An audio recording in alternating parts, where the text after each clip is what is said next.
In this lesson, we're going to take a look at user accounts. So once you start your machine, you boot it up, you get to the desktop, which is where we're at here. And we're going to go to the Start button, which gives you the Start menu. We're going to go to the Control Panel, and then we're going to go to User Accounts. In this particular view, you're going to see User Accounts and Family Safety. The Windows system I'm using is Windows Vista Home Premium. So that's the way this control panel looks. If you have a different version of Windows, your control panel may look different. But all Windows versions have what's called Classic View. So if you can't find User's Account in this view, click on Classic and just scroll down till you find User Accounts. And there it is. So we click on it and we're in. We'll click in the middle here to make this full screen.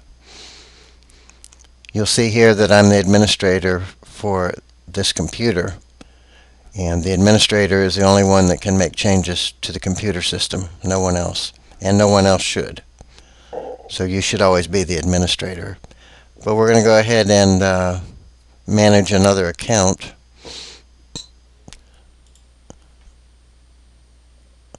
I'm going to go ahead and remove Billy's account, and we're going to say delete this account and delete all files because he doesn't have any.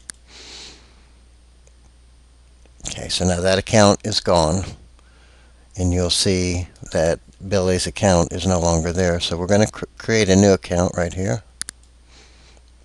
We're going to give it a name. Obviously you can name it anything you want. It's going to be Billy. He's a standard user, meaning he's not an administrator. He can't make changes, but he can use everything on the computer that works. So we've made him a standard user. We come down, we say create account. Click on that.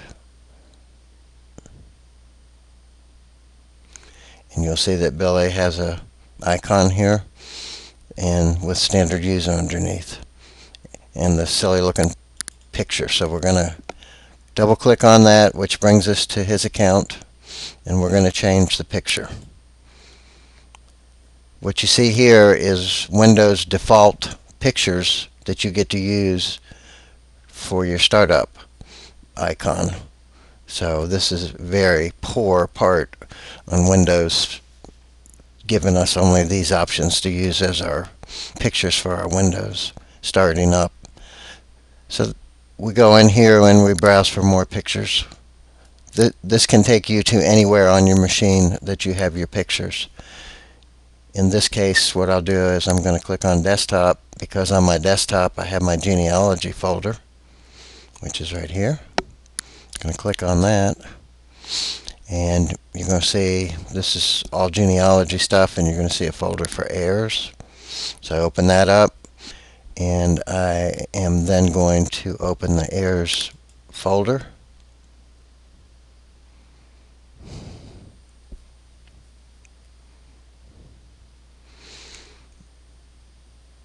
And I guess I gotta go back. And I'm going to pick the heirs boys. And right here is Billy's picture, so I'm going to double click on that. And now Billy's picture is the icon next to his name, which is what we want. So you can put anything in that box using those procedures. The reason that somebody that signs onto your computer would need a password is so that no one else can get into their desktop and change everything. So that all has to be decided by the person that owns the computer, how they want other people to use it or have it available to use. So those are all decisions of your own. So this is very simple, doing user accounts. I've showed you how to do that.